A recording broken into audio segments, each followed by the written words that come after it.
aí, você deve sair correndo do seu trabalho ou deve sentar a bunda na cadeira e aguentar o tranco?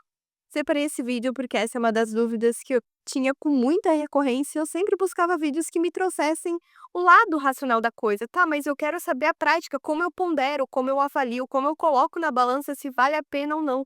Se eu tô sendo muito acomodada no trabalho, ou se eu devo realmente procurar outro emprego. Ou se ao contrário, ou se na verdade eu tô sendo impulsiva e devo ficar aqui mais um tempo. Separei quatro etapas para a gente avaliar de modo prático e de modo racional como que tá a tua situação no momento e qual que seria a decisão mais coerente para você de fato. E um dos livros favoritos que me impulsionou e me trouxe muita clareza sobre o lado profissional é Responsabilidade Extrema, de Jocko Willink, com uma participação também de outro colega. É muito interessante porque eu não sabia que esse livro era sobre liderança e lado profissional. E uma coisa muito curiosa aconteceu, que esse livro, ele fala sobre liderança, só que não uma liderança só da chefia, mas uma liderança de funcionário também. Porque não é porque um chefe é chefe que ele é líder, nem todo chefe é líder. Da mesma forma que funcionários também são líderes. Os funcionários muitas vezes lideram os seus chefes. Então olha só que interessante. Então esse livro me trouxe uma clareza muito grande em muitos aspectos. Eu fortemente te recomendo se você quiser, de fato, mudar toda a perspectiva que você tem de trabalho. E uma das coisas que mais mudou minha mentalidade foi esses livros que eu comecei a ler de militares, principalmente.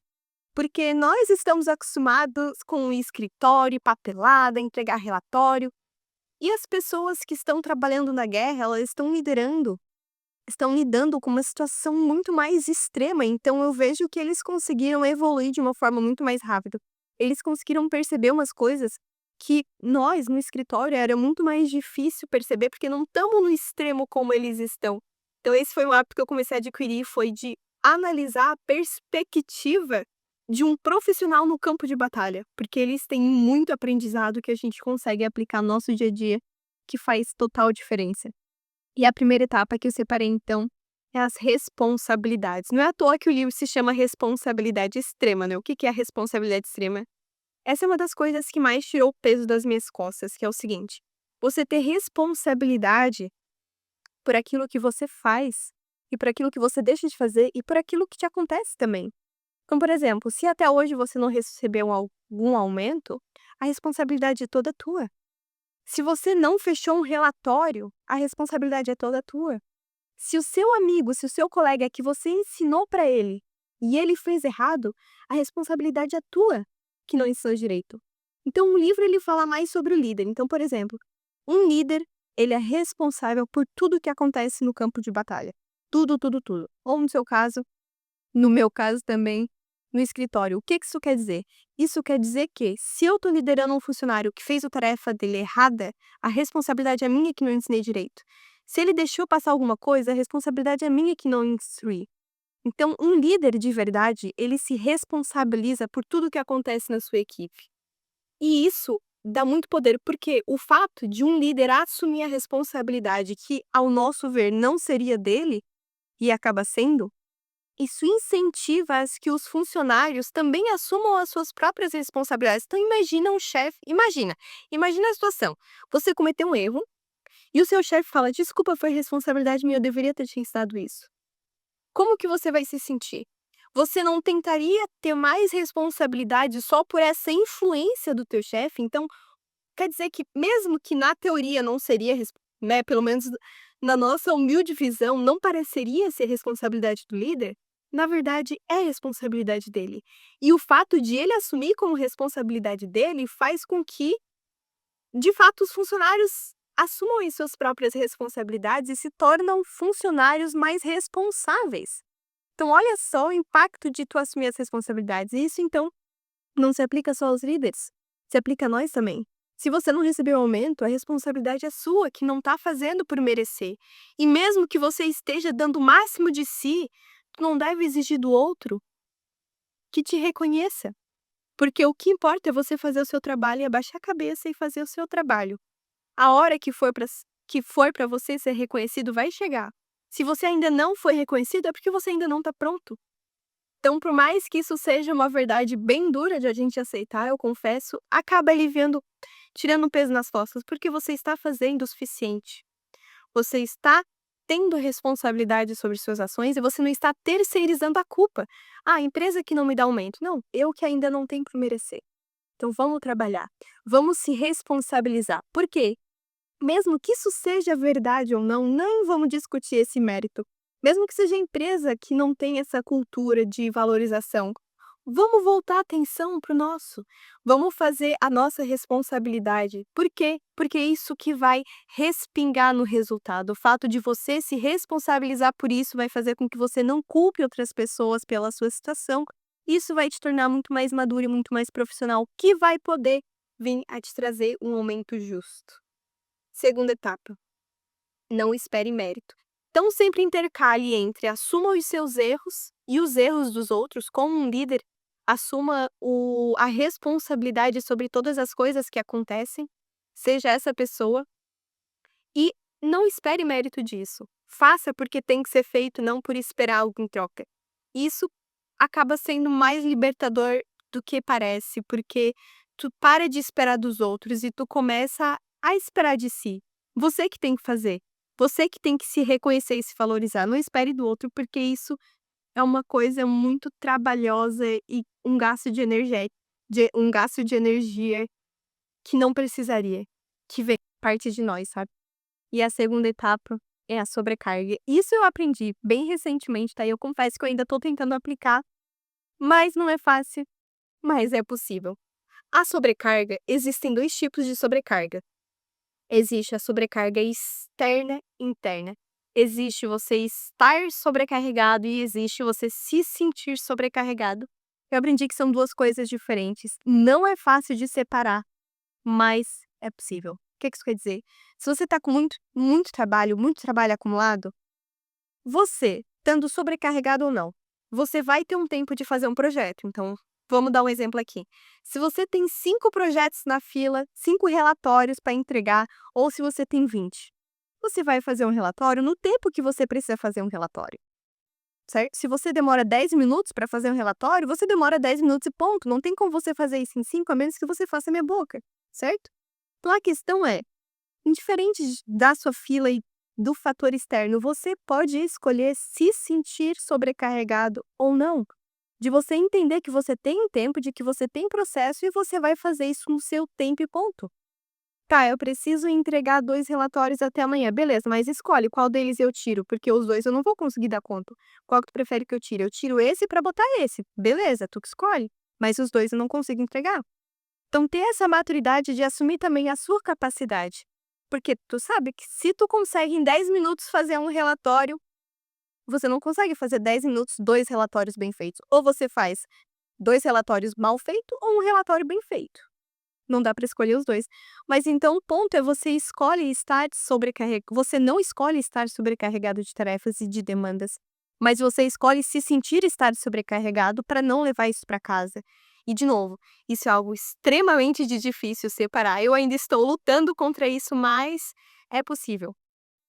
Nem todo dia a gente consegue separar a sobrecarga externa da sobrecarga interna. É muito difícil, mas lembre-se que é possível e tente ao máximo separar as 2 coisas. E mesmo que esteja com muita demanda nas costas, tente não se sobrecarregar por elas, porque isso é responsabilidade tua. As sobrecargas externas, as suas demandas não são sua responsabilidade. Mas se sentir sobrecarregado é a sua responsabilidade. E é aí que a gente precisa separar. Terceiro passo, liderança. Isso eu achei muito interessante que ele fala, lidere o seu chefe. Quando ele falou lidere o seu chefe, eu fiquei pensando, meu Deus, como assim? Porque sabe, se você tem um chefe que não consegue engajar a equipe, que às vezes ignora um colega novo que chega, você vê o colega novo ali sem saber o que fazer e o seu chefe lá nem dando bola, pega você na mão do colega novo e vai ensinar para ele algumas coisas. Se teu chefe precisa entregar um relatório, precisa fazer alguma coisa e tu vê que ele não tá se mexendo, faça você. Claro, sem passar por cima dele. Ao invés de você falar: "Ó, eu fiz o seu trabalho que você não fez". Não, não é assim. Mas fala: "Ó, chefe, eu decidi ajudar, né. Olha só, o que você acha de eu ficar até um pouco mais tarde para ensinar o nosso colega que tá tendo dificuldade? O que que você acha? Você acha legal?". Claro que liderar o seu chefe não significa passar por cima dele, significa fazer aquilo que você percebe que ele não está fazendo. Então, seja você a tomar a frente, seja você a fazer as coisas que precisam ser feitas sem passar por cima, sem ser arrogante, né? Sem sair da postura de funcionário, mas liderando. Sempre lembre que chefe não é liderança.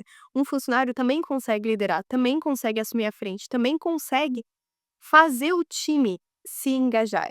Então, se hoje você está tendo problema com seu chefe, tente fazer dessa forma, com cuidado, com cautela, não passando por cima da liderança, passando por cima da hierarquia, mas liderando e fazendo aquilo que está ao seu controle para tentar deixar o time mais engajado.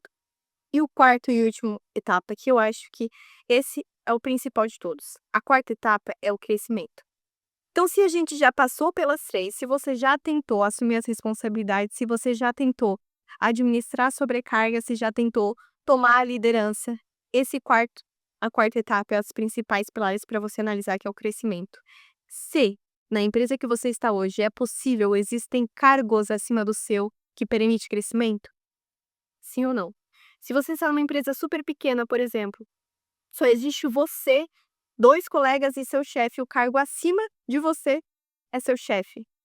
Se o cargo acima de você é seu chefe, você sabe que não vai poder crescer muito, a menos que você se torne sócio do seu chefe. E se isso não é algo viável, então de fato, nesse caso específico, talvez não exista possibilidade de crescimento a não ser salarial.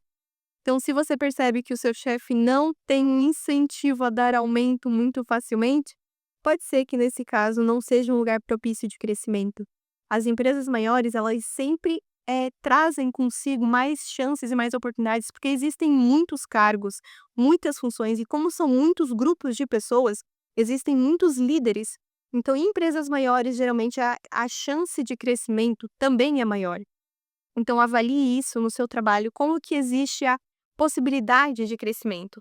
Mas, claro, aí nessa avaliação, vamos tirar o seu preconceito, o seu pré-conceito sobre a coisa. Ah, existe chance, mas ninguém me dá bola.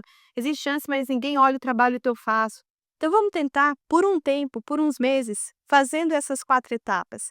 Tentando assumir as responsabilidades sobre as coisas que acontecem no seu setor, evitando e conseguindo lidar com a sobrecarga sem se sentir sobrecarregado, tentando buscar a liderança e ser um bom líder, qualquer que seja a sua função, e observar o crescimento. Fique um tempo aplicando esses 4 conceitos, essas 4 técnicas, e depois de um tempo, você aplicando, você vai conseguir identificar se realmente faz sentido você continuar, ou se mesmo depois de fazendo tudo isso, nada mudou e você não vê alguma perspectiva.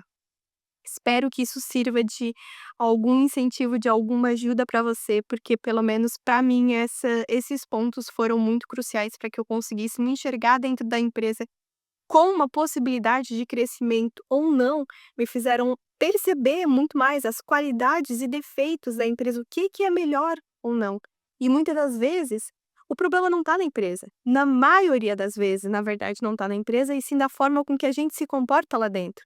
Então, se você focar nessas 4 etapas principais, garanto que você vai ter uma outra perspectiva do seu lado profissional e vai ser muito mais fácil tomar a decisão do que é mais fácil fazer ou não. Se é se sentir acomodado ou se é sair doido, varrido à busca de empregos, empregos, empregos, sendo que, na verdade, no fundo, o problema de fato pode ser você.